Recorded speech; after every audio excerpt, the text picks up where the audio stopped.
Assalamualaikum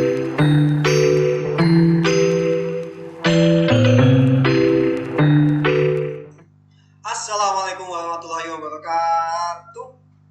Sahabat-sahabat Stay Mas, kali ini saya Maulana Iskandar akan membawakan acara yang spesial dan perdana kali tayang, yakni Ranah Edukasi. Apa itu Ranah Edukasi? Ranah Edukasi adalah sebuah acara yang akan membahas isu-isu aktual maupun isu-isu hangat yang layak untuk diperbincangkan terkait apa? Terkait dunia pendidikan. Dan belum lama ini sahabat Stay Mas sudah tahu bahwa ada keputusan dari seorang gubernur yang mengatakan bahwa apabila seorang anak didik ingin masuk kampus yang bonafit, kampus yang negeri, kampus yang terbaik di Indonesia, maka beliau mengatakan harus masuk jam 5 pagi. Nah, apakah perubahan waktu ini itu berpengaruh terhadap kemampuan dia untuk masuk perguruan tinggi ataukah tidak? Nah, dari situ saja kita bisa mengambil sebuah kesimpulannya.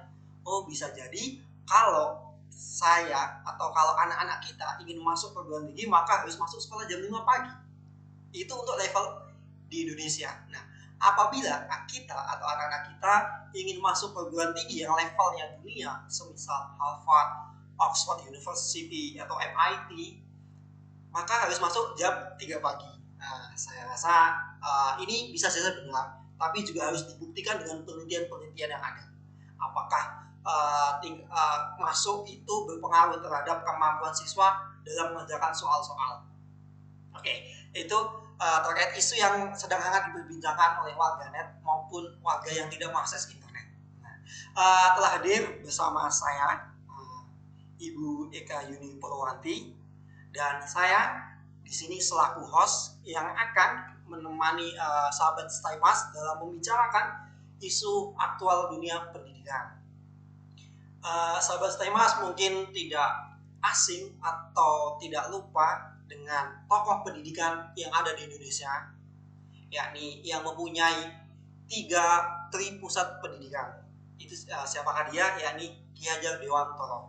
Apa itu tri pusat pendidikan? Yang pertama, pendidikan itu berpusat di keluarga, yang kedua di sekolah, dan yang ketiga di masyarakat. Namun pada kesempatan kali ini kita tidak akan membahas tri pusat itu, tapi ada kata-kata yang bisa kita kutip dari Ki Hajar Dewantoro.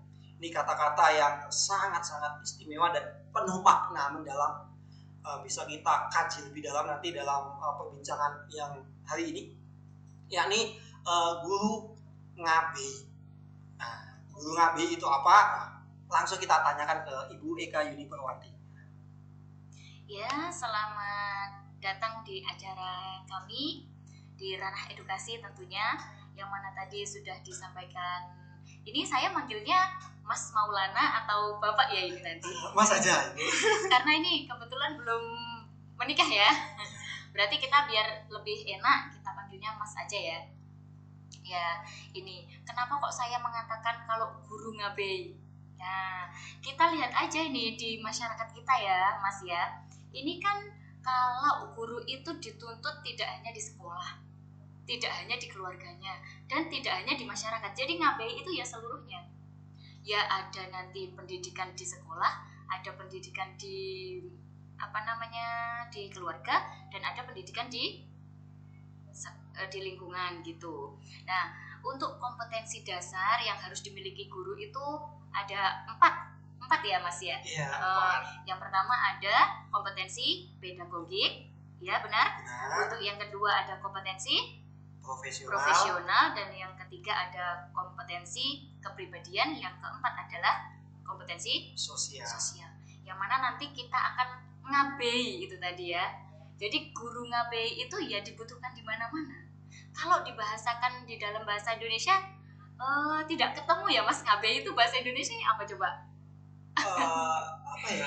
Mungkin kayak ngabei itu seperti, mungkin kalau diterjemahkan ke dalam bahasa Indonesia lebih tepatnya kalau boleh saya katakan itu melingkupi atau mencakupi semua hal itu harus ada di dalam seorang guru. Nah, itulah yang jadi tuntutan guru itu di situ. Jadi guru itu nggak cuma ngajar. Coba aja kita lihat kalau di Wonogiri tentunya ya, di lingkup Wonogiri itu kan guru itu masih berada di desa-desa. Pendidikan itu banyak yang di desa karena apa? Wonogiri itu memang Wono itu alas dan Giri itu gunung ya gitu. Jadi kan kalau di Wonogiri itu banyaknya di pedesaan.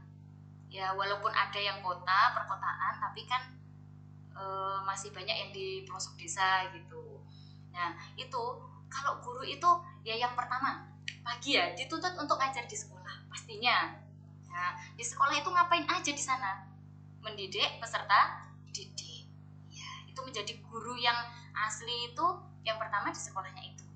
Terus selanjutnya kalau sudah sampai rumah coba Mas Maulana, kalau sudah di rumah guru itu ngapain ya? Kalau guru nanti dia perannya sebagai apa? Kalau dia sebagai ayah, nah nanti dia akan mendidik anak-anaknya. Nah, kalau dia sebagai guru yang kaitannya dengan kompetensi sosial tadi, tentunya dia juga harus menyampaikan ilmunya maupun dia harus menunjukkan perilakunya yang terbaik di lingkungannya. Karena dia juga punya peran sebagai pendidik di lingkungan masyarakat. Karena kalau di bahwa guru itu melakukan pekerjaan yang sangat mulia. Guru itu ada singkatannya Ibu. Jadi guru itu diguguran ditiru. Jadi semua tindak tanduk, semua ucapan itu pasti akan ditiru oleh masyarakatnya. Jadi guru itu ya tentunya harus berperilaku yang ideal, yang sempurna. Jadi guru itu harus jadi pribadi yang sempurna, tidak ada cacatnya. Karena apabila dia salah kata langsung akan dinilai oleh masyarakat. Oke, sekarang kita membahas untuk yang guru berada di lingkungan keluarga dulu. Nah, kalau pada hakikatnya guru itu adalah pendidik ya. Pendidik itu kan anak kecil aja bisa nggak mendidik? Bisa nggak Mas Maulana? Bisa. Nah, sekarang kalau kita di lingkungan keluarga itu adalah kalau ibu mendidik anaknya. Kalau bapak mendidik istri dan anaknya. Jadi jangan cuma anaknya tok yang dididik ya. Kenapa kok saya itu pakai bahasa Jawa guru ngabehi? Karena ini juga merupakan menjunjung tinggi ini bahasa Jawa ya. Karena kan kebanyakan sekarang anak-anak aja di lingkungan keluarga itu sama ibu sama bapaknya itu diajarin pakai bahasa Indonesia. Bahasa Jawanya masih tertinggal Mas, pasti itu. Dan kalau bahasa Jawa yang diajarkan itu pasti yang pertama itu bahasa Nguku. Ya enggak ini? Iya, bahasa Nguku itu. Bahasa yang kalau di Jawa kan seharusnya ada tingkatan-tingkatannya. Kalau ke orang tua itu menggunakan bahasa apa, sesama itu bahasa apa. Tapi kebanyakan masyarakat kita lebih suka kalau lebih cenderung menggunakan bahasa Nguku ya. Jadi ya ini unggah-unggahnya kurang. Jadi tata keramanya kurang. Benar gitu Ibu? Iya, benar sekali Mas. Ini lebih santai ya kalau kita manggilnya Mas ya. Walaupun kalau di kelas ya harus Pak gitu. Tapi kalau di acara ini kita Mas aja biar enjoy gitu. Oke, selanjutnya, nah di dalam keluarga itu kan ada kata-kata yang mengatakan seperti ini. Ibu adalah tempat pendidikan pertama. Itu bagi siapa dulu? Wah ini kadang-kadang menjadi ini ya, menjadi trending topik. Tapi berarti ibunya saja ini yang mendidik. Terus bapaknya ngapain? Nah gitu. Nah ini ibu itu adalah tempat pendidikan pertama itu untuk anak-anaknya. Nah harus ingat ya Mas ya. Nah nanti jenengan kalau mau jadi calon bapak harus mendidik siapa Mas? Mendidik istri. Ya yang pertama mendidik istri. Setelah punya anak mendidik anaknya anak juga. Jadi bukan hanya tugas guru ibu ya, ibu sebagai guru ya, tapi juga bapaknya gitu. Jadi berdua ini saling mendidik. Berarti kalau begitu tidak ada yang namanya bagi tugas ya. Berarti kalau untuk anak-anak itu pendidikan itu tanggung jawab 100% di ibu, bapak itu tidak punya tanggung jawab untuk mendidik anak. Berarti itu salah. Salah kalau kayak gitu. Yang benar itu semuanya saling melengkapi ya. Jadi sesuai dengan tema hari ini ya, guru itu ngabe. Jadi nggak usah bapaknya harus mendidik, misalnya mendidik agamanya, ibunya mendidik sekolahnya, jangan. Tapi tapi harus ngabei itu, saling melengkapi lah. Itu kalau kita bicara gampangnya ya, saling melengkapi seperti itu. Oke, kita tentunya sudah ke ranah yang kedua ini ya. Terus setelah itu kita akan membahas tentang guru jika ada di lingkungan sosial, seperti itu ya Mas. Nah, jadi tadi dikatakan kalau di lingkungan sekitar itu ngapain? Kalau habis pulang sekolah ngapain ya Mas?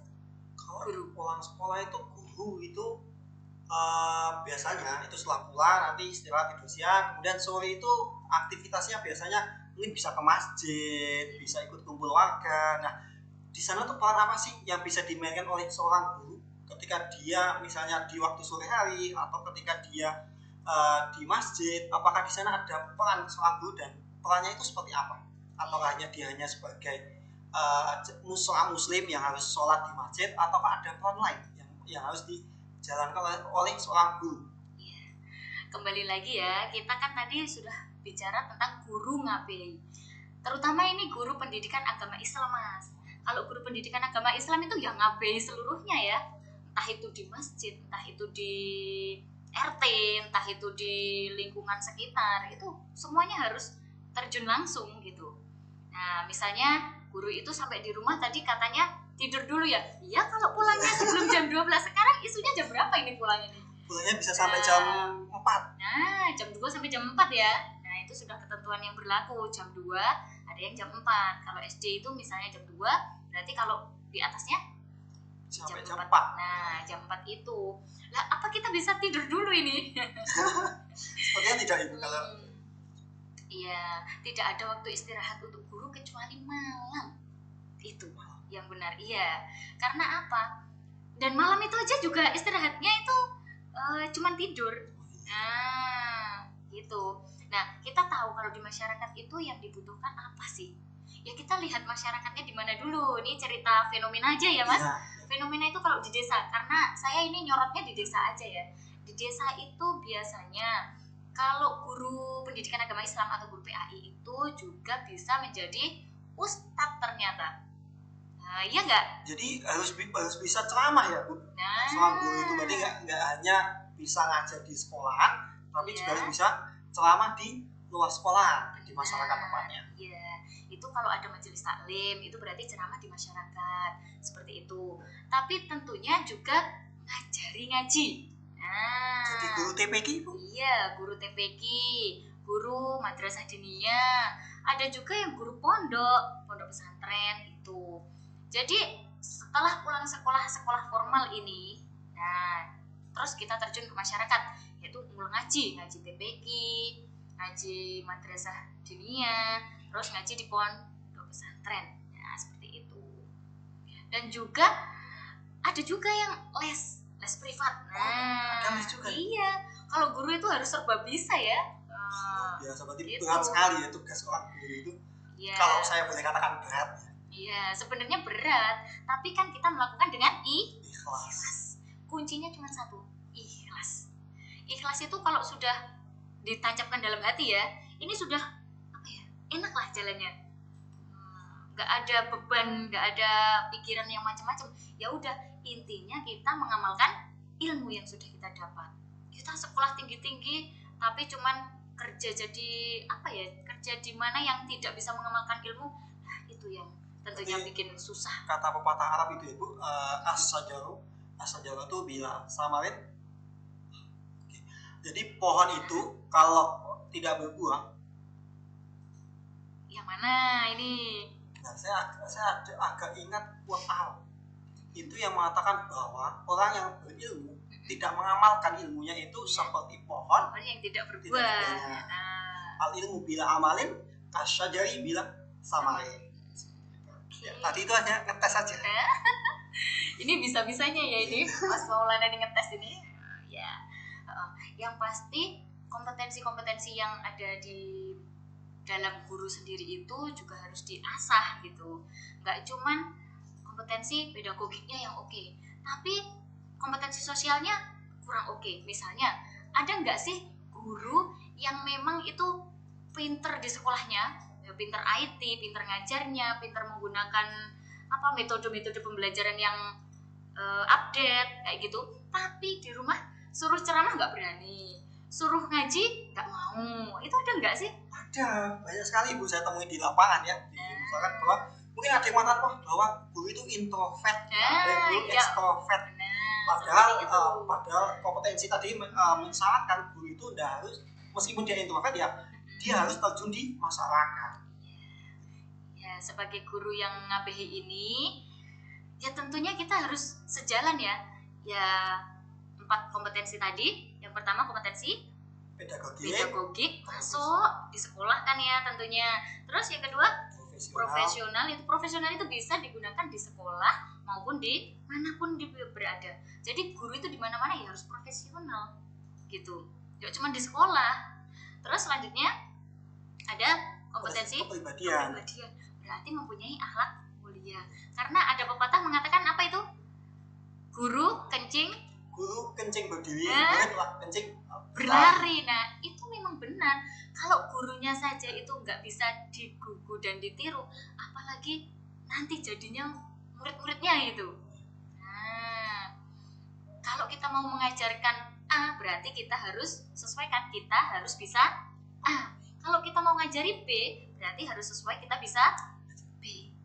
Gitu. Dan kalau di masyarakat itu memang dituntut untuk bisa semuanya. Misalnya ini Mas Maulana belum belum menikah, jadi belum berpengalaman di kalau manten, terus ada yang seserahan nih manten. Nah itu ya, soal guru harus bisa juga Ibu. Nah bisa itu, karena kebanyakan yang disorot itu nggak cuma RT, RW, Kades, Kadus, enggak. Oh Pak Guru aja nanti yang ini masalah manten. Jadi ya harus ngabehi itu tadi. Gitu. Biasa sekali, berarti tugas seorang guru itu guru itu harus ngabehi. Jadi bisa segala-galanya. Itu sekolah oke, di luar sekolah juga oke. Di keluarga juga. Oke, nah ya, jadi 3 tadi, keluarga oke, sekolah oke, dan yang terakhir di masyarakat juga oke. Nah, guru berarti harus bisa, mau nggak mau harus bisa. Nah, buat sahabat Staymas yang sedang menempuh pendidikan di PAI maupun di program pendidikan guru yang lain, itu harus bisa ini tadi, harus bisa menerapkan guru itu ngabehi ya. Maka nanti kalau para mahasiswa itu sudah lulus di pendidikan perguruan misalnya PAI atau mungkin nanti guru matematika, itu harus bisa ngabehi. Nah, nanti ketika terjun di masyarakat, di lingkungan, misalnya kalau diminta ceramah ya harus siap ya Bu. Siap dong, harus siap itu. Kalau diminta untuk masalahnya mantan harus siap Bu. Siap. Dan itu jangan lupa muri-uri kabudayaan Jawi. Pakai bahasa Jawa. Jawanya yang jelas bukan Jawa ngoko ya, harus pakai bahasa yang halus, pakai kromo. Nah, itu perbincangan kita sudah sangat hangat pada kesempatan kali ini. Mungkin ada lagi yang ingin Ibu sampaikan terkait guru itu ngabehi, atau mungkin ada yang berkurang atau yang lain?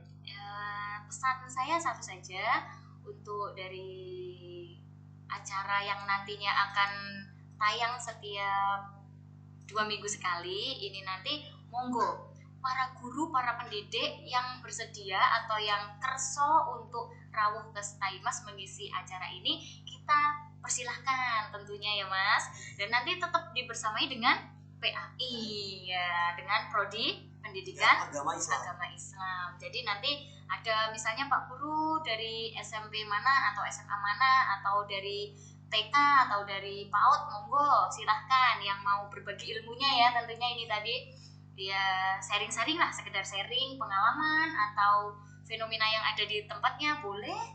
Dan untuk closing statement dari saya itu, saya ingat dari Ki Hajar Dewantoro Mas, itu yang mana mengatakan bahwa ing ngarso sung tulodo, ing madya mangun karso tuturi handayani. Itu dari saya. Sampai bertemu kapan-kapan lagi. Saya kembalikan ke Mas Maulana selanjutnya. Terima kasih.